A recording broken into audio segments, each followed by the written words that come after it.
Greetings, everyone, and welcome to another episode of the Critical Podcast. I'm your host, Jimmy Good, and joining me, as always, are my go-to podcast compadres, Mr. Joe Lever. Mr. Joe Lever at your service, Mr. Good. Thank you very much. And Mr. Levi Fletcher. Why do you always make me follow up with that guy? Like, we can, we'll top him.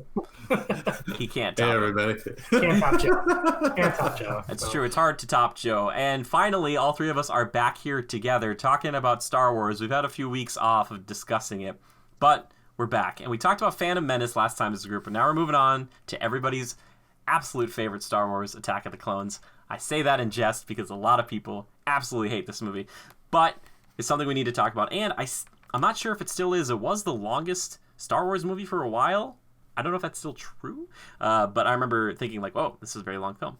But like with the other ones, we're going to kind of go through different aspects of it. Joe has never watched these before. Levi and I have watched them for many, many years and kind of discuss how, you know, our feelings have changed over time, and maybe Joe, with his kind of fresh eyes, feels about all of it now.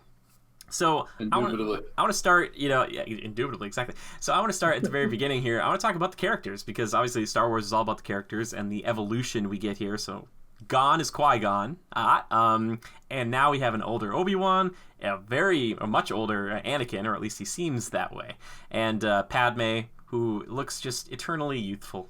But Levi, I want to start with you. Favorite character from this film? Like, does anybody stand out to you still, or do they all kind of mix together? Ooh, there's a couple. Favorite character? I'd have to say Obi-Wan. I feel like he really carries. Yeah, I feel like he really carries this film. Like how so? Just like in his just his acting chops, man. He's good shit. Yeah, he's good shit. Do you think he's better than Christopher Lee? Ooh, why do you gotta do that to me? Who's Christopher Lee? Saruman, aka Count Dooku. Oh, rest in peace, but yes, just a little bit. Okay, really? I mean, Christopher Lee is amazing, but he's if he was in longer of the movie, yes. Okay, but he's not in that. He's in the last quarter of the movie. Do you have any least favorite characters, or is it mostly just Obi-Wan? It's just you go to him right away. I would say Padme. Padme is one of my least favorite. Like in this one specifically, or just overall? In this one specifically, yeah. Really? I feel like she's really dull in this film. Yeah. Huh. Okay. This will be an interesting podcast. Yeah. She's not very convincing that she's falling in love, right? So. Okay, so that's where you stand. Yeah. Fair enough. All right. Can anyone really argue with that? We can't do this, Annie. Just pulled right from the script. Very good. It actually was. No, I'm just kidding. I mean, the script doesn't have a lot going for it. He's throwing that shade, see. Yeah. Okay, fair enough. Joe, let's move on to you here. Fresh eyes. Characters. Favorite character. Least favorite character. Maybe in the middle. You don't have to. If there's not a least favorite, that's fine too. But I'm interested to hear where you fall. Yeah. Give me a second to think. Okay, I can give you my least favorite, to be honest. And it pains me to even say it, but I don't think it's his fault. I think Hayden Christensen plays a very good Anakin, right? Yeah. I know he's received a lot of crap over the years. So much. It's not his. I mean, in all reality, we are in reality. Yeah. It's not his fault. He's got the script. He's told to. There's a director involved here, people. There's people telling him, this is how we want you to kind of act. And they meld that. And yeah, he can take his own kind of take on the character to a certain degree. But these people that are overseeing these movies, especially at this time, I'm sure, were like, nope, this is how we want it. George Lucas, I assume, was fairly involved at this point still. Yeah, he actually directed all three of these prequels. Did he? Go figure. Yeah, he knows nothing about the directing part. He may have developed a great thing in Star Wars, but holy crap. I agree with that. Yeah. Yeah, there's something wrong here for sure. We'll get into it more, but I dislike Anakin just because there's nothing great there. Like, there's nothing appealing about him to me, period. He has the makings, the look, the aesthetic to be like a cool Jedi character. But this one especially, it's just like, to be honest, as far as acting goes and portraying a character and likability, so to speak, and there are probably some others, and it's probably a pretty tight competition for me, but I really like Padme. Natalie Portman as Padme. I think. What? Yes. Yeah, and I'll kind of talk more about this. There's this horse shit. Yeah. No, I'll get more into why I think that maybe later when we start discussing the film a bit more. But overall, I really think that I think Natalie, for her young age at the time, this one she was probably a little older. I think what did she start that first one when she was like 17 or something like that? I feel like her acting is a little more genuine. It makes a little more sense. There are points, and Levi, you alluded to it, between her and Anakin, like the what do you call it? The love. I'm trying to think of a more eloquent way to put it, but the love romance story between the two, the romance between the two. That's the word I was searching for. That's kiboshed. I mean, they just freaking fell flat on their face when trying to get that to come through as part of the plot or the storyline overall. And again, neither of the actors' faults, I don't think. But still, if I kind of turn a blind eye to that fact, which isn't necessarily their fault, I really appreciate her playing Padme as a character. I thought she was really good. Cool. So, all right. Yeah, long-winded. Well, the thing is, like, my favorite scene of the movie is, the beginning when I think that she gets blown up, but it's just her handmaiden. I'm just kidding. Oh, that's cold. Yeah, wait, her handmaiden disguised as her gets blown up. When is this? Right when they land in Coruscant. Yeah. They're trying to kill her. They don't want her to return to the democracy? The Senate? They don't want her to return to the Senate. Yeah. Yeah, they end up killing her. What's her name? I don't remember. Oh, it was just on my head. But they end up killing her handmaiden, the one that always pretends to be her, so that to keep her safe. She actually flew in with the with not the dude, but that would be Keira Knightley from Pirates of the Caribbean. It was a different handmaiden this time. Yeah. Well, that means fine. Joe's watched a lot of Star Wars since then, so we'll forgive him for not remembering the first couple minutes of Attack of the Clones. I've watched a lot of them in quick succession, so they blur a little bit. That's all right. I thought it was odd they didn't use Captain Panaka. Well, they just have a whole different change him. Now? They changed him up. I don't know. They need him. And by the way, he's my favorite character. No, I'm just kidding. No. I don't know. This movie's kind of weird. I think it's the same problem they have with Revenge of the Sith, and we'll talk about that later. I think Anakin and Obi do so much better when they're together. Like, you start to get a little bit of something from them when they're working off each other. Yeah, I actually like that. Question for you. Do you feel that Hayden Christensen's acting has now become like a cult? Like, this kind of acting for him has actually almost become a cult classic favorite? You asking me? Yeah, both of you guys. Joe, I guess you wouldn't really know because it's very new to you, but we grew up seeing Hayden Christensen get hate for this role, but now it's like Star Wars fans have forgiven him after all these years. I think people wisened up and they realized that he was basically trying to be Luke from A New Hope, and Luke is kind of whiny in A New Hope. Yeah, I didn't like Luke either. Yeah, so it's like if you have a problem with him when he's kind of complaining and he's talking about stuff, it's like you kind of understand it when you look in the lens of like, oh, he's trying to kind of maybe set that tone that Mark Hamill did as a youngster, kind of being like this impetuous, like, I was a kid who got turned into like this monk kind of, but I kind of hate it at the same time. So I don't know. I think people are forgiving. Plus, I think Revenge of the Sith especially, like, people feel better about that movie now as opposed to this one still they have problems with, and I think he learned a lot. It would have been interesting to see Jake Lloyd, who played Anakin. I don't know if he probably wouldn't have been old enough, but like to have him go through and become actually Anakin. That's the big change from the last one to this one, is that they completely changed. How many years between the two? I mean, that kid must have been like 8 or 9. 3 or 4, maybe 5. I don't remember exactly, but it wasn't enough. I think they said after 9 years. He's like, I've missed you for the last 9 years. But it wasn't like in our world, it wasn't that long. Oh, in our world, no. Yeah, so Jake Lloyd would have still been like a pretty It was young two- teenager. yeah, It would have been weird. Every 2 years. Because it came out. Return of the Jedi was what, 80 what? 3. Okay, and this was made in what? Phantom Menace came out in '99. Yep, and then Attack of the Yeah. Clones came out in was it 2002. Was it 2002? And then- Was it 3 years? Yep, and then Revenge came out in 2005. Okay, yeah. He So would have been old enough. no, he would have been like 13.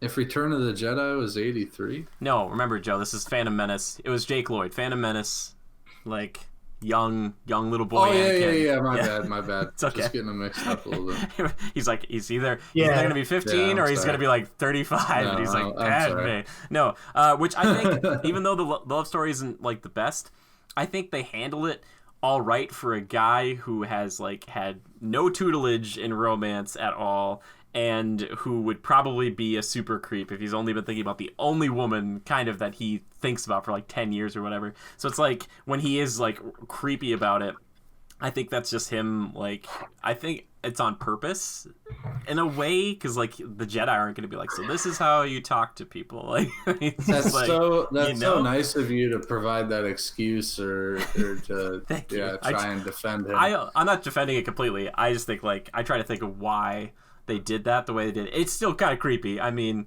and clearly, like you guys said, it is weird that we're talking about the love story portion of it now, but you know, Anakin's got some issues, okay? Like, he does. abused as a child, you know. Yeah, exactly. Well, like, and the kind of the love story does feel like it comes out of nowhere. Like, you know, later Padme's like, you know, I've loved you since like you returned, and maybe that's true. I wish there would have been a little more alluding to that. Like when they're about to die, she just kind of tells him right there. It seems a little out of place, but I like Padme in this one because I feel like she does a lot. Like in Phantom Menace, she does a lot, but this one she does a lot too, where she's kind of in that arena. She's fighting along with the Jedi and stuff. I really like that. I like battle hardened Padme. She's not like a full damsel, and like Obi's kind of like he's like. You're "Yeah, making she's me doing change my mind a little bit. Okay, I'll give it to you. She standalone is fine. I just don't like the romance between her and Anakin. You don't like it when yeah, she's that's part of the every. couple. Okay. Yeah, that's a total drawback with her, as well as Anakin for the most part. Yeah. Jimmy, I like your rebuttal against why he is the way he is in that situation. The thing is that with good direction, they would have maybe alluded to that purposefully to kind of portray to the audience why he is that way. Because not even a lot of Star Wars fans who have been watching up until this point and went to theaters to see this might not have connected those dots or thought of that. Yeah. I think your argument for that is, I don't want to say bulletproof, but I think it's probably fairly accurate. I mean, It makes sense logically. So Well, thank you. I'll give that one to you. I appreciate it. Well, also, there's a really good chance that that's just a happy coincidence. Like, so, like, as much as I would love to defend it, there might just be like that wasn't a focus for them on this one. And obviously, it is a really big deal, and I think the course of that romantic relationship changes the galaxy. So I wish it felt a little more natural. I think the issue we have is we didn't get an older Anakin in the first movie, because it would have been kind of nice to lay this groundwork in that first movie a little more, like, you know, little kid Anakin's like, are you an angel? Like all that stuff. And it's kind of cute. It's endearing in that one, but then in 2 it's kind of like they have to speed it up really quick, and they're like they need to fall in love like now. And then in 3 you can be like, all right, they have an established relationship. Like it moves really quickly. Like I wish there was more time, you know, I shouldn't say dedicated to just the romance, but kind of leading up to it, because it's very impactful. Like it is a big deal, and it does turn Anakin into like eventually Darth Vader, which is a big freaking deal. That's the problem too with having prequels that have to get to that New Hope, you know what I mean? They have to butt up to that. We'll talk about the Revenge of the Sith. And a problem with that, and I think we should take a step back here for a quick second and kind of maybe give the overall synopsis of the film and maybe the occurrences, and then we go into how we each felt about it and our favorite moments and our That's least why favorite. Because I would like to get into a little bit more about how eventually at this moment, technically we're not, I mean, we know what's coming. He eventually becomes Darth Vader, but we don't know how it's going to happen, right? Yeah. Mm-hmm. They don't do, I feel like they need, it's a crucial part of this overarching plot, the romance. And even in a movie such as this, kind of a space opera fantasy type deal, they need to take the time to do that justice, especially when it's such an impactful part of that plot. You know, Sure. you're creating something that is the most iconic character This should have been in the a entire four-movie. field. It should not have been a trilogy. It should be more, is what you're saying. It should have been more of a four-part movie. Yeah. Well, and I don't even know if that's necessary. I just think that there were a couple creative ways. Here's how I would do it, right? My wish or want for this thing. If I want to establish, because this is what turns Anakin to the dark side. Spoilers for Revenge of the Sith, but if his love for Padme is what eventually leads him, most of what leads him down the path of the dark side, that audience needs to feel that, right? Yeah. You watch movies like this to put yourself in character shoes. You watch like Marvel comic book movies, you want to put yourself in their shoes. What if I was Captain America, right? Or if I was Hulk, how would I do it, you know? And you want to live vicariously through these characters. Well, if I'm watching this, I'm like, oh, Padme and Anakin. Oh, yeah, this is pretty cool. Okay, yeah, I understand why you would go to the dark side. I might do it too, right? I don't see it whatsoever. You know, in that moment, they try and make it seem like he's so madly in love with her that he needs to make these decisions and do these things. But at the end of the day, they never set it up properly. The way to set it up, go ahead. Don't forget about his mom. That's a huge catalyst to pushing him over the edge. Yeah. He loses a loved one, she dies, and it hurts him deeply, and he doesn't want that to happen to another person he cares about. I get that. Yeah. But here's how you establish that deep connection, romance between him and Padme without too much of an investment in time. They're back on Naboo, right? Her home planet. They go to the lake house to kind of stay secluded and keep her safe from her wannabe killers, assassins. And in that time, they do the little looking over the lake moment, which is creepy as all get out. Like, and Jimmy, to your point, maybe that's makes sense. Okay. Like he says something about smooth or something, and he touches her arm or her back, and it's like, freaking A, man. Like, yeah. Padme, you got a whistle on you? And one of those Gungan horns. Okay, that was a little much, but and it's not that bad. But what I would have done is I would have shared a couple of those dialogue moments of them becoming close, maybe, you know, romance novel-esque type stuff, the longing stares, that sort of deal. And then I would have maybe, if it worked for the rest of what's going on around them in the world, maybe do a little bit of a time jump, like, you know, 1 month later or 3 weeks later. But throughout those 3 weeks, maybe just do a couple short scenes of them spending time and maybe some more meaningful dialogue, not just them having it. You know, the picnic scene actually wasn't too bad. I mean, they kind of had that flirtatious vibe and everything. That could have been what they started with. Then maybe move to like a more in-depth, intimate scene, looking over the lake kind of a thing, talking about family and whatnots, but then show that a little time passes to understand that they had time to grow closer and closer. And I don't really think they foreshadow or you know, let you know that in the movie. So I feel like they could have done a better job of that. And just they needed one moment that really made them seem connected, you know? And you just don't get it. You just don't get it. I don't feel like it's there. The dialogue is sloppy and kind of kindergartner or preschoolish at best. And if they could have had 1 or 2 moments that were just really, you know, you don't need sex scenes or anything, you know, rated R like that or rated M. You just need something. And what that is, I don't know. I'm not going to go that deep into it, but there just needed to be something more there to establish that feeling. And for the get-go, I mean, they also don't show that they struggle with their emotions as much as they could. I feel like if Padme does a, how do you want to say it? The whole thing is they're meant to kind of hide their emotions from each other because they know it won't work or can't happen or shouldn't happen, right? But I wish that they would find a way to, in the directing and the filming of it, to make each of them seem like they're really struggling with that feeling. Sure. Yeah. So you wanted a montage. Exactly. A montage would have done the job. Whether an 80s music montage, Star Wars style. Well, and maybe not. I agree. Cliche, but... Naboo is pretty rushed. I agree. Yeah. Sure. But that's why I think this should be a 4-part series, because there's so much to the Clone Wars. Sure. Like, Joe, if you ever go back and watch the show, there's just so much content that we miss going into Revenge of the Sith. So it's... Yeah. Sure, and I'm not going to even enter that into the equation. Yeah, speaking of it, you did bring up Naboo there. You both did for a second.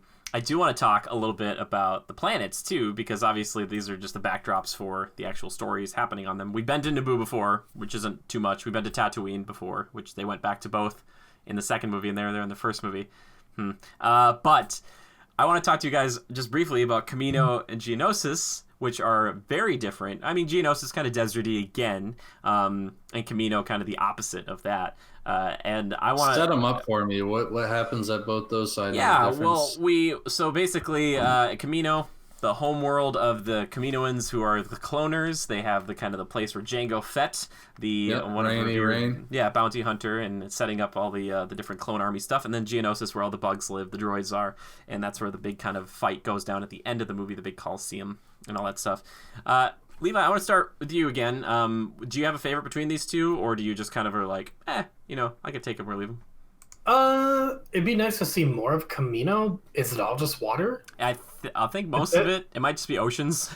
Is that cloning facility just the... Maybe. I don't know. That's all we've ever really seen at Kamino, I think, besides like the books and stuff, I'm sure. But Kamino's fine. I guess Geonosis would be more cool because it's like it's not even like super overly sandy like Tatooine. It's more barren. It's more like craggy. I'm trying to think of like the word. Putting it. Yeah, that's There's still a lot of elevation change and interest to it. It's not just flat desert wasteland. It's one of my favorite levels of Star Wars Battlefront 2. So yeah, no, it's a good one. Joe, how about you? Either of those jump to your mind first, being like ones that you like more than the other? Oh, that I appreciate and like. Yeah, sorry, what was the name of the desert one again? That was Geonosis. Geonosis, okay. And Tatooine is the water planet? No, Kamino. Tatooine's the other desert planet where everybody's from. All right. I broke his brain. I did it. Yeah, finally. Water planet name again? Camino. All right, Camino, not a lot to it. It is pretty interesting, kind of this like water-based station, kind of oil rig-esque, if you will, only bigger, better, more advanced.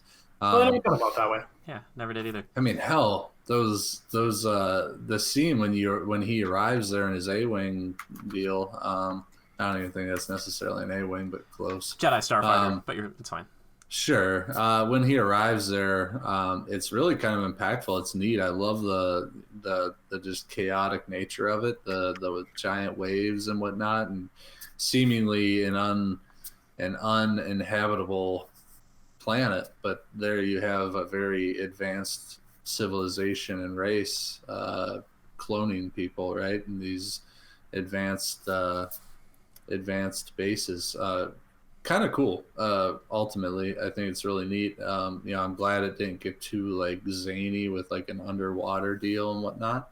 So I appreciated it. Geonosis, the desert one. Yep. Oh, thank God. That one, I liked it. I thought that had all the bug people on it too, right? That's correct. Kind of fighting for the Separatists. Dark side. Separatists, yeah. It was kind of cool. I don't know how much I guess I like them. They're kind of the cannon fodder a little bit, right? Um, you know, like I said, it's not just some random barren wasteland, which is good. The elevation change, the cliffs and whatnot. Do you like how Obi-Wan is riding around on some lizard creature? That is in 3. That's Utapau. This is why you shouldn't have watched them back to back. I thought this was going to happen. And he's like, oh no, I'll just watch all of them in rapid succession. Oh, yeah, you're right. Okay, yeah, sorry. Now, yeah. All So right, Geonosis or Camino is your favorite one? Do you prefer in this one? We'll get to Utapau. Don't you worry about it. I like Camino. Okay. Nice. Yeah. I agree. I think Camino is great. It's like a rainy day planet that's always rainy. Always. I feel bad at that one point where Obi goes to like talk to like it's Mace Windu and Yoda, and he's like he has to transmit from his ship, so he just kind of puts on the hood and he just like walks out and it's just pouring on him, and he's just like, "Yep, I found an army for us. I guess that's for us." But I think Camino is super cool, and I love that it's super shiny. Like you go inside and it's very quiet. And it's just kind of like these tall, weird people. Like they're just like, "Hey, we just made you a bunch of clones. Are you excited about that?" But yeah, I think Camino is super moody. I love it. It's like the Seattle well done, Star Wars. Too. I thought those. I thought that alien race that he met with. What were their names? Did you have a name for them? The Caminoans. Oh, okay. Camino. Simple. Okay. Yeah, they very well done. They looked really cool and for its time, yeah. Mm-hmm. Yeah, for its time, I thought it was well done. I liked them, but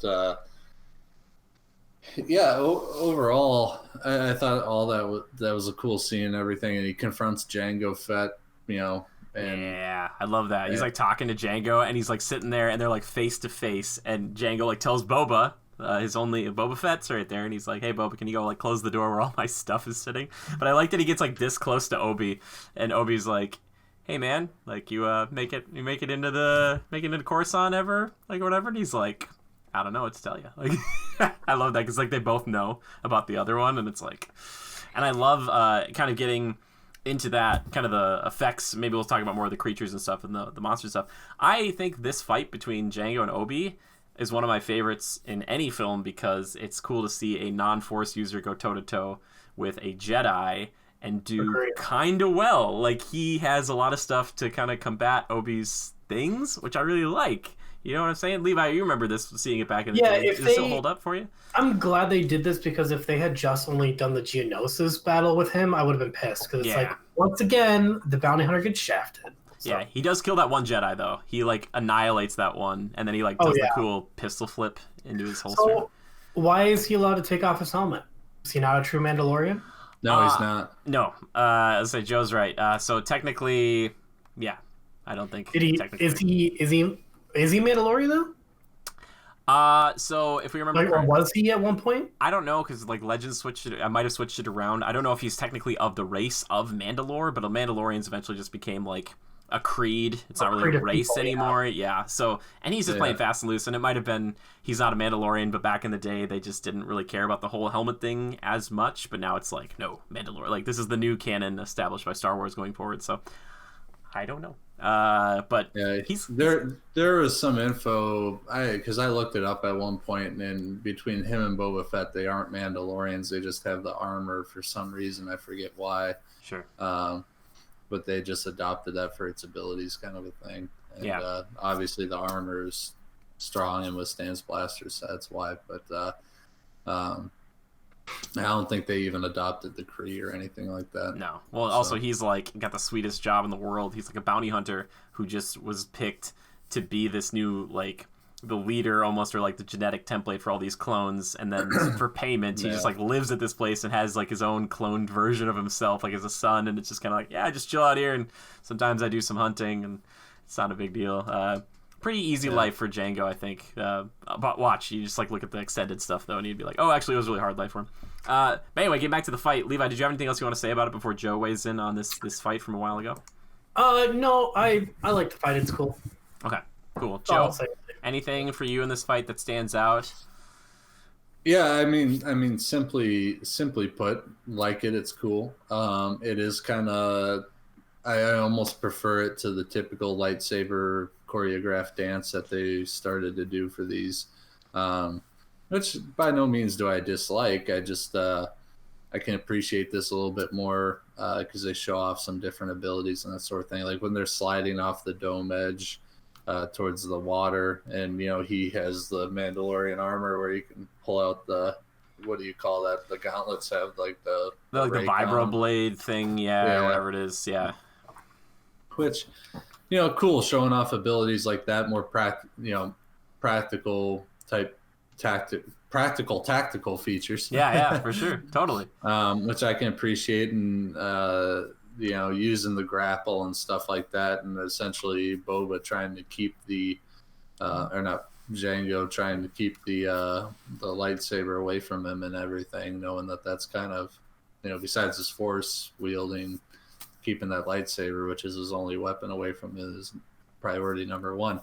And he does a good job for the most part. And then Boba kind of chiming in with his own 2 cents and using the ship, priming it to make an escape, but also using it to help his father fend off Obi-Wan. So overall, cool engagement. I think Obi's kind of at a slight disadvantage in that case, and you wouldn't necessarily think so, but I think Boba or Django was somewhat prepared and had a good escape plan overall, and well executed for the most part. Makes the best of what he can do in the moment. So overall enjoyable, and the setting is great. On that landing platform in the middle of a chaotic ocean and a rain monsoon, and I like it. It's somewhat intense. Yeah, I agree. I like it a lot because it kind of redeems the fact that Boba gets messed up in Return of the Jedi pretty quickly by a blinded Han Solo. And so they show what like a bounty hunter with this kind of kit, the jetpack, the missile, the grapple hook, the blade, like the flamethrower, the blasters, like how kitted out these guys are. And I think they might try to do something like this in The Mandalorian eventually. But as cool as The Mandalorian is, and I absolutely adore that show, I think it's one of the best Star Wars things ever, I still haven't seen him do anything maybe as impressive yet as Django does in this fight. Like Django fighting like one of the greatest Jedi, like that is so, like I'm waiting for Mando to get the jetpack and then to be like fighting a Force user. I think would be really cool. I don't know, when Mando first gets a jetpack and he's just getting back to his normal self after having his back repaired.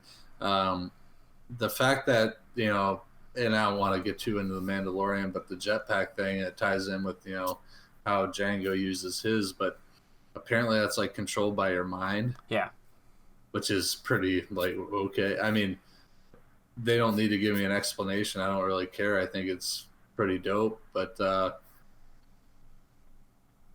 what Mando does when he takes on the TIE fighter with who is the Imperial general. The Imperial bad guy. Yeah, he was supposedly dead or whatever. Spoilers, whatever. Anywho, when he's in that TIE fighter and he jetpacks over him and then grapples him, like that's pretty badass. I think. But it's not like like he gets the grapple right, and then he just mostly hangs on for dear life and tries to cut into it. Like at a sustained fight with a Jedi I love master. about Mando is that like right? he's not super. He's not like perfect. Like he's got a human side to him, which I really like. Oh, totally. I would love to see him fight a Force user. All I'm saying is that so far, Django, I think for anyone Django who's fought like a guy like this wearing that armor and stuff, I want to see like a fight kind of like this, because there's something so cool I think about having to use your entire kit, because most often like Mando kind of uses like a blaster or his rifle, and that's kind of, or flamethrower, but in a fight with most people, he's taking about like 1 or 2 shots. But Django, he's like using everything. He's like, we got to get out of here. And then even when they get away, he still has to deal with them because he's like, gosh, this guy keeps following me. So he's like using like those seismic charges, which I think are so cool. Like those little ones he drops out, and then it's like really quiet, and then it's like wham, and it takes out like a horizontal kind of like cut. Yeah, I just think that fight's super cool, and I want to see more of that in the future. And I think there's a good chance, like you said, of that happening. So come on, Mando, you could do it. But moving on to the next fight, the big fight at the end, which is like the last 25 minutes, which is like the Colosseum and then the ground battle and then like the lightsaber duels. First off, Levi, is there any moment in all of it that stands out to you? Is there a favorite monster in it all? Is there a favorite duelist? Like, what are your favorite things from it that you can recall? And you're muted, by the way. From the Coliseum or the whole last part of the movie, last fights. Coliseum is fine. It hasn't really aged well for me, honestly. Oh, really? I remember as a kid I loved that scene. Padme's cool in it. I will give her that. Jedi showing up are cool. But it just goes right into the Battle of Geonosis, and I think I like the battle a little bit more. Just more epic. But then, it's just a perfect segue for that final lightsaber fight. So it's a lot. Do you still enjoy that? Yeah, absolutely. It's just a lot to take in. What's your favorite part of that final lightsaber fight? And why is it Yoda? It's Yoda's awesome, but Dooku is equally. I mean, they're both old, so it's awesome to see them go head to head and go crazy. Sure. Yeah. That was cool. Favorite monster from the Coliseum before we go to Joe? Praying Mantis. The Acklay, I believe. That's sure. What it's called. You're like, yeah. There's an elongated head on the top. I like those rapid fire questions. I love those. Just like. Yep. Exactly. What's your favorite? Yeah. Joe, favorite monster from the Coliseum? I only remember two. I remember the kind of bull type one, the reddish one, and then I remember the mantis. What was the third one? The Nexu, the big cat thing that cuts up Padme. Like, oh yeah, that's the one thing. I liked. That one was cool. Kind of it kind of seemed more intimidating to me, to be honest. I think they're all intimidating in their own terrifying way. And I like how they bring all three of them out there to kill him, when one of them probably would have done just fine. But yeah, right. Well, yeah. So posing the same question he asked Levi to me, that whole sequence on that planet, that end sequence site. There's a lot. There's a lot. I mean, it's fully stuffed. Django gets killed quickly. Yeah, to be honest, I don't remember that so much. He gets trampled by that. I don't know if it's a rack or whatever it's called, that red rhino thing. And then he stands up, and then Mace Windu just charges him, and he's like, he's like shooting his blaster, and he can't get a good hit off, and Mace just chops his head off. Oh, yeah. And I remember, Mace doesn't know it, but I mean, you see Boba looking down on him, and just, that enraged moment of that's when he becomes Boba Fett, the true copy of his father, almost. It's a reek, is what it's called, a reek. My bad. Okay. Yeah, I like that thing. So some of my favorite moments of this, obviously, the Jedi coming rushing into the rescue kind of a deal. Yeah, cool and all. First of all, can we say that the factory processing line before Padme and Anakin get formally captured, that whole scene, okay, but also kind of really? Fun fact about that I don't think was originally planned, and they kind of shot it a little more quickly. And for anybody who wants a very apt and more modern day comparison, check out The Desolation of Smog, the end of that movie, where all the dwarves run away from smog and nobody dies somehow. And they're around molten golden stuff, and it's another thing where it's all these people could die at any second, but none of them do at all or get hurt. Yeah, I don't know. You're right. It's not a great sequence. Yeah. How Anakin doesn't lose his arm in that moment, I don't know. It's foreshadowing, right? Yeah. Loses the lightsaber, though. So then they're captured and everything, and when they're on the sacrificial poles out in the Coliseum, I enjoyed that moment. One of the moments I appreciate the most is when Padme finds her way out of one cuff and is able to climb up the pole to safety, kind of a thing, and then she's able to swing around. Yeah, she does work. Yeah, another reason why I kind of appreciate her as a character overall in these, and I just flat out like her. She's no slouch or damsel in distress. I like it. And we have a special guest here. Joe, somebody's got to weigh in on this. Katie, Attack of the Clones. I want to say hi. Say hi. It's Joe and Levi. You're on the podcast. Hey. Hello. What do you want to say to them about Attack of the Clones, your favorite Star Wars movie? Really? I don't know which one that is. No, she doesn't know which one it is. It's one where Yoda uses lightsaber the first time. Count Dooku, droids, clones, lots of shooting. Who's your favorite She's like, I character? believe you. Is it Padme? Oh, Katie doesn't No. like. Is it Obi-Wan? Probably Ewan McGregor. Ewan McGregor. Yes, my girl. Yeah. Say it. Probably. Yeah, he's the best, isn't he? Even with a mullet. He has a mullet in that movie. Does he really? Yeah, I thought it's it was business Yeah. in the front, Yeah. party in the back. Yeah. Yeah. Isn't it just tied back? No, he's got it's up and then it's long in the back. But it's a good looking mullet, though. It's a good looking mullet. Yeah, it's not too Whatever, bad. it's Ewan McGregor, so. It's Ewan McGregor. All right, my child's gonna. Oh my gosh, she's a child. All right, bye. Love you. Not you so much, Asher. Bye. Joe, Oh my continue. God. That's the future Star Wars fan. No, all I'm saying is that we just train our children to say "I love you" back before they even know what it means. So I don't want to do that to him. I think it's weird and wrong. All right, sorry. Anyway, keep going, Joe. So like I said, Padme, no damsel distress. I kind of like her for that reason. I think it's a good credit to her character, and Kind of like Leia, so I think she does a good job with that too. yeah, even better than Leia. I just tend Yeah. to like her. I like Padme's interaction, like when she's in the Senate, and like her reaction to when Emperor Palpatine kind of takes formal overarching power. Revenge of the Sith. Senate. Yeah. So, besides the point, but it kind of weighed into my opinion a little bit. Yeah, and I like the way Anakin takes over one of the monsters and all that. Very cool. But yeah, my favorite moments are Padme kind of fending for herself and making better moves than even another Jedi, right? Or not another Jedi, but She Anakin does some as a good work. Jedi. Exactly, which I can appreciate. So one of my favorite moments, and then also when the clones show up. I mean, what a force! Yeah. I mean, it's pretty cool. Like better than any damn stormtrooper. Anywho, which coincidentally some eventually become basically a stormtrooper, right? Kind of. They start getting weeded out though. Yeah.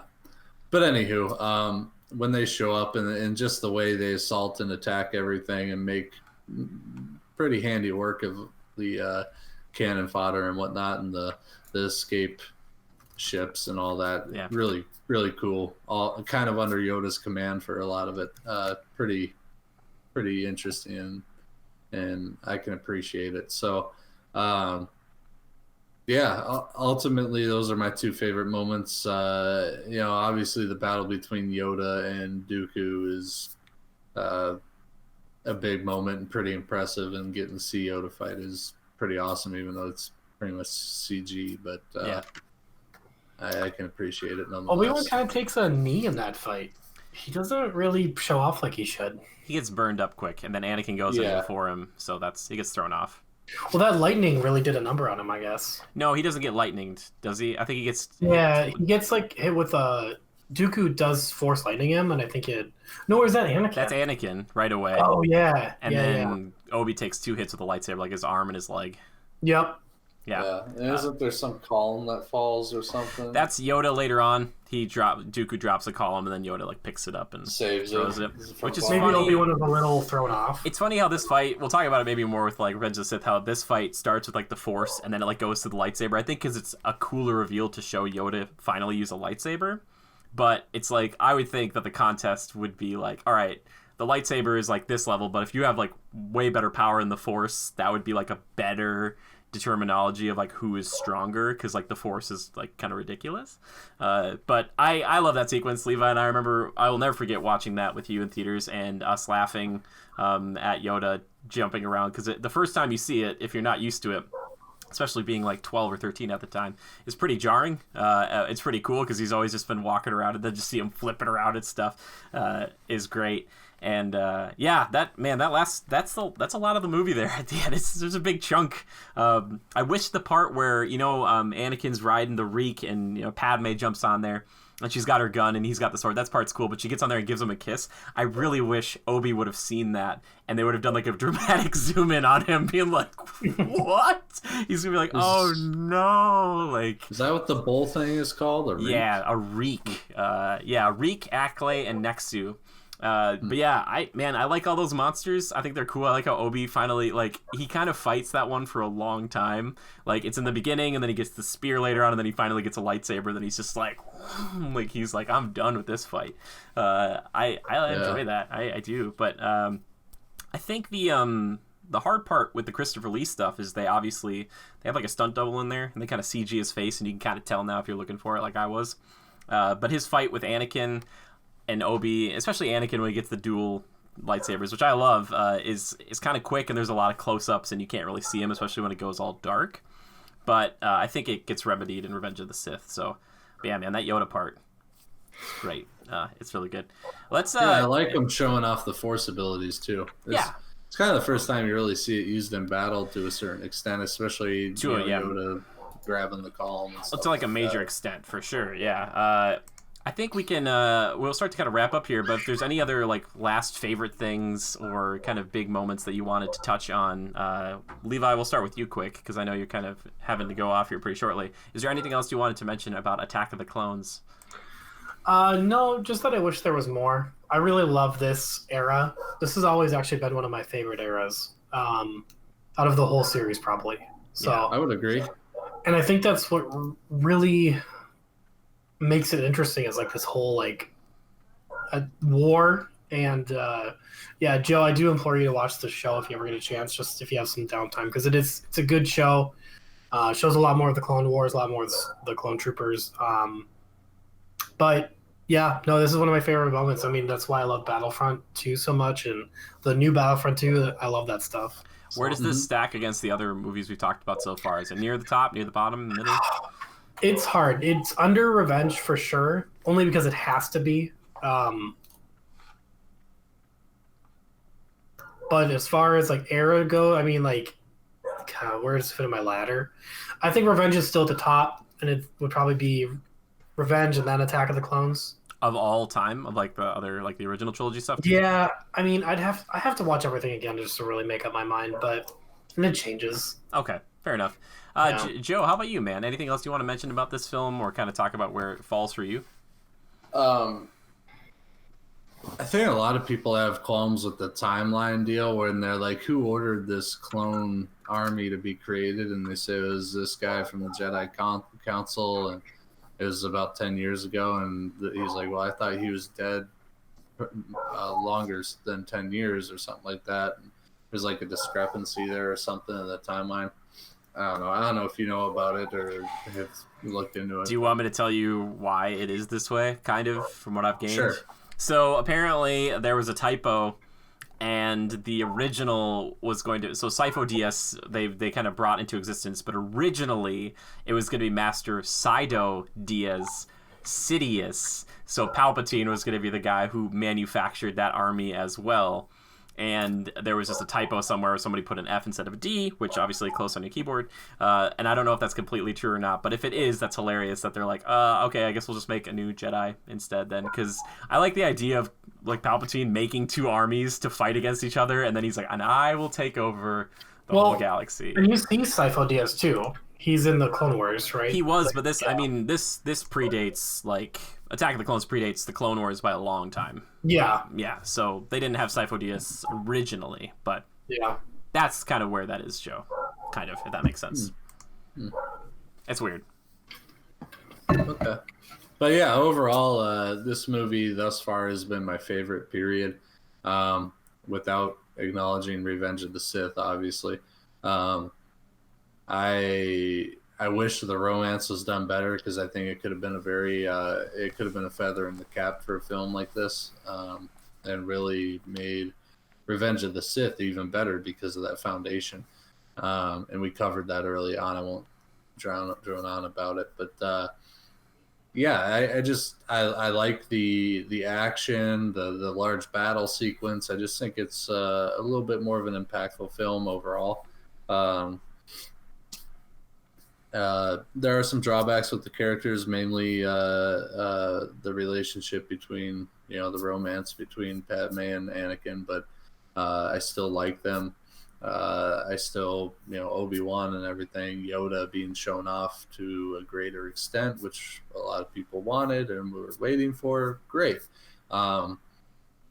I still take issue with Samuel Jackson getting to choose his lightsaber color, and Me too. George Lucas just being like, "Yeah, colors of lightsabers don't mean anything. Whatever." you know, um, there's really no rule for that. It seems it makes it seem chintzy. So thank you, Samuel Jackson, for being a bitch. Do you want to know how I rationalize that now? Give it to me. All right, so technically his fighting style is called Vapad. I think it's the 7th form, or it's one of these lightsaber forms. But anyway, it uses the dark side just for certain moments in the fighting style. It's very aggressive. So my thought was like, okay, he's a defender, which is usually blue, and if he's going to use a little bit of that darkness, it's going to be red. So you put them together and you get purple. That's the only way in my mind where I'm like, okay. That's again, these are my workarounds I do just because I've watched it so many years. I'm like, because you're right. It's exactly that. It was like Samuel Jackson's like, I like purple, and it's like, okay, like it's like you should have been like, nope, you get blue or green or yellow. Sure, I mean it's nice if you can rationalize it, and I think that's a logical way to do it and make it seem right in your mind, I guess, and maybe exactly sure. I think there's some logic behind that to where George Lucas would probably be like, yes, that's exactly what we were yeah, exactly. For, They're just like, whatever you want, defend it to the end. So good on you, Jimmy. They should have you on the payroll. One day they will. One day they will. Yeah, and overall, I like Samuel Jackson's character. Windu's kind of cool. Kind of, I like that he's kind of a strong anchoring force in the council, and kind of don't dish no shit. There won't be no shit. He typical Samuel Jackson fashion, which lends itself well to that character. So yeah, no complaints there. I like him, but let's see. Where was I going with this? Why I rank it tops thus far? Yeah, just because it's a little bit more stuffed, and like Levi said, there probably could have been more to it. But I mean, it's long enough, and I like what they were going for. They could have done a better job with it, but it is what it is. Why do I rank it above like some of the 1, 2, and 3? Well, because I'm sorry to say it's shallow, but I just enjoy the quality. You mean 4, 5, and 6, right? Sure, yeah, 4, 5, and 6. Yeah, I know it's weird. Yeah. Anywho, it's shallow, but I appreciate the quality. So, overall, and I've watched Revenge of the Sith already. Let's just say that one takes a cake, for obvious reasons, and we'll get into that next week. But yeah, I don't think much more to say than that. And Padme being my favorite character. I remember you asked this question prior to the podcast, like last week after I watched them, and I said Padme, but not because she's hot. Just want to make that clarification. But yeah, I've always enjoyed Natalie Portman. I mean, I even think back to seeing her in Thor, and obviously she's been in some very high-end, majorly rated films. But I think she's good, and she's well suited for acting, and yeah, of course, easy on the eyes, and I'm excited for her in the new female Thor. Yeah, I think that'll be cool. I hope it's good. But she played Padme well. I hope it's good. Yeah, she played Padme well. What a way to start your career too. Sure. Yeah. Yeah. Exactly. But yeah, that's how I feel about it. I thought it had all the right ingredients. Some could have been mixed in a little better and made a more cohesive pudding, but the pudding was there. It was a little lumpy, but I'll take it. Fair enough.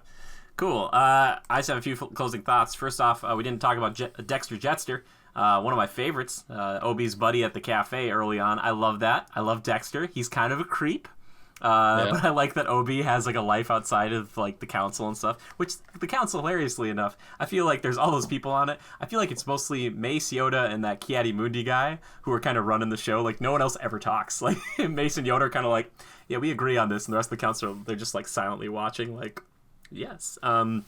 But I also do like, and I'm a self-proclaimed, I'm kind of a mama's boy. All right, I get it. And I'll be honest, if that happened to my mom, I empathize a little bit, or at least sympathize, in that he kind of takes out that whole Tusken Raider camp, like all of them.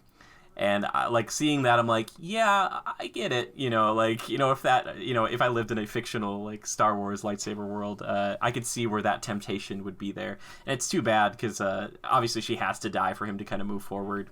It's funny that he didn't go get her sooner. I always think about that, where it's like he could have at any time grabbed a starship and been like, I should go check out my mom. Because I probably would have done that, because I've been like, oh, I hope she's doing okay, because she was a slave last time I saw her. But I do enjoy that sequence, and I love that they play Duel of the Fates, and he's on his little speeder bike. And he's so what would you have done, Jimmy? Would you have slaughtered them all, man, woman, child? Yeah, all of them. Yep, take them. No, I don't know if it's that so much. I don't like killing them's not going to bring her back, obviously. But I could see where the initial reaction is to be like, I'm going to kill every last one of these guys. And I do like that moment because it is like the first showing of Anakin. Like, he's been kind of angry and annoying in the past, but now this is like his first like indulging in the darkness, and you see that obviously way more in Revenge of the Sith. But I like that they kind of plant this here, and he's very angry, and I'm like, I get it, I understand that. So there's a lot of emotional turmoil in Anakin. And how could between that and then him killing all the younglings in Revenge of the Sith, I don't know how he thinks Padme could ever love him, even though his goal is to make sure she's always safe. Yeah, well, it's more of like, I don't know, he's kind of tunnel visioned, which we kind of talked about doing a movie in between, 2 and 3. It would have been cool to see him take the Jedi trials and stuff. They kind of show that off in the Clone Wars, the animated, like the Samurai Jack style cartoon. But that would have been nice to see as well, because I feel like that turmoil of like that and being ready for the trials, but then also being in Obi's shadow, and Obi in this one is very like, he's so mean to him. Like he's just like you're my Padawan and you're not as smart as I am, or as strong with the Force. But I think it's because Obi constantly reminds himself that he's like, oh yeah, I'm the mentor or master to the chosen one, and this kid is like nuts. Like he does stuff that I could never think of. And Obi jumping out the window in the beginning, I feel like that probably should have been Anakin, and that kind of sequence. Like Anakin should be the really brash one. And he does get that moment where he jumps out of the car. But I really wish, unfortunately, I love Christopher Lee, one of the greatest actors. He's so good. I wish Darth Maul would have survived, because I think it would have been way cooler to have Darth Maul be this kind of constant rival. I've heard this theory recently, like this constant rival to Obi-Wan throughout these films, where you take Dooku and Grievous out and you just put Darth Maul in. So in 2, Anakin would have rushed him and gotten messed up. And then in 3, it would have been that final confrontation again with Obi and Maul, where, Obi would be like, I've been hunting you for like 10, 15 years or whatever now. Like, why won't you die? I think that would have been really cool and impactful. But hey, Dooku's still pretty good. He's not so bad. And Christopher Lee just walking around with his little brown cape. It's pretty good. He's just walking. I wish we could have gotten a flashback too to him being the mentor to Qui-Gon, but alas, that's okay. But yeah, that's going to kind of do it, I think, for Attack of the Clones talk, guys. I appreciate it. I love hearing your thoughts on this. I know this movie's a little bit older, but as we've kind of been going back now, we're catching up to the more modern day stuff. So I think it gets easier from here on, I think. Anyway, for me. For sure. Yeah, definitely. Can I say I like how the cover art cover art for the films, they kept true to the nature of 4, 5, and 6 with the kind of the poster designs, yeah, the overlapping kind of, yeah. They're cool. Yeah, the old style, and I appreciate that. Very artistic and fitting. Dude, for sure. Yeah, good call out. Yeah, those posters are sweet, and they still pop up all the time. I think that's the artistic style is very different for these movies comparatively to the original trilogy, but keeping that through line with the posters kind of in that style, that's great. You think they should have done that for the new ones, like Force Awakens and Last Jedi? I wish they would have. They kind of tried. It's a little bit different. They went more for like striking one image things as opposed to the hodgepodge of like faces. My question is just what happened to the galaxy in like that 18-20 year gap between 3 and 4, where it's like it all went rusty. Like it was like, that the Republic, everything's so shiny in these old movies. It's like, oh, everything's so nice and new, and then it's like the real Star Wars is gritty and grimy. It's like, oh, they just kind of stopped manufacturing new things. It's just like hodgepodge. That's what the Empire does to you, man. Taking all of our money, taking all of the cleanliness with them. Let's wrap it up here. Levi, I don't know if you're able to look up the Discord thing. I think we got one review in from Missile Mage about this film. Do you still have that open? Yeah, let me check here. Let's see. It's a glowing review. He loved it so much. It's his favorite. It'd be under the podcast questions tab. Yeah, I just see today. Any personal thoughts on Attack of the Clones? Missile Mage says it's coarse, rough, and irritating. Oh God. Nice. And I think he says he doesn't really remember much of it, right? No, that's about it. Then he says he honestly remembers very little, but I couldn't resist that joke though. Yeah, fair enough.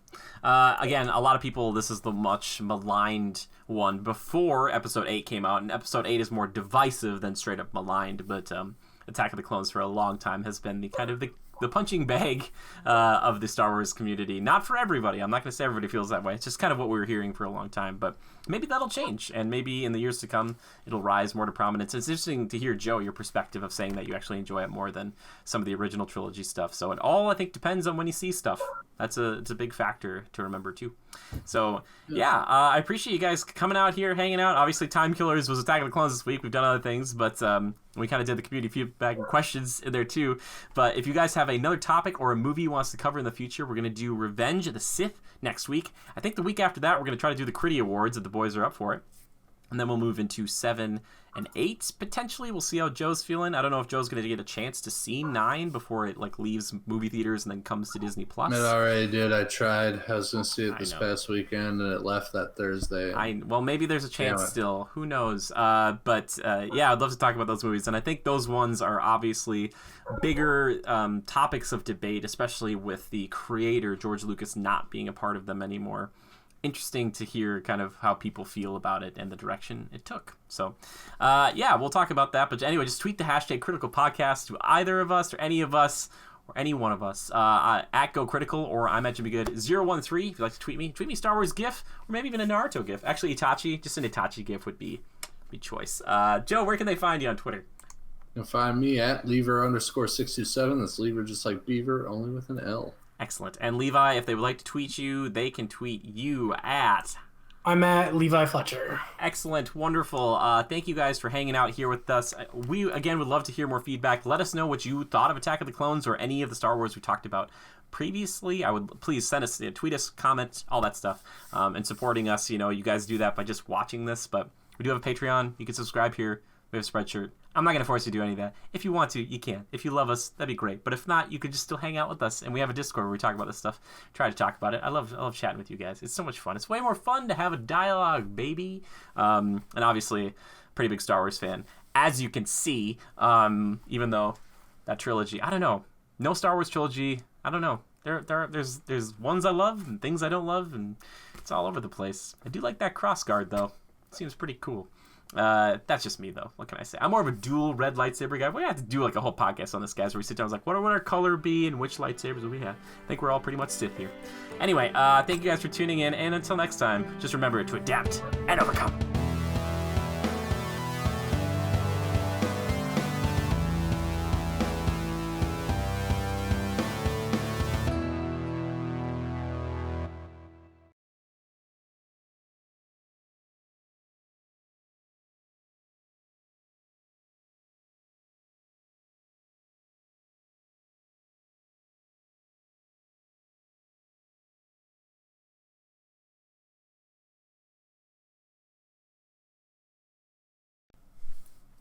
All right. Good job, everybody.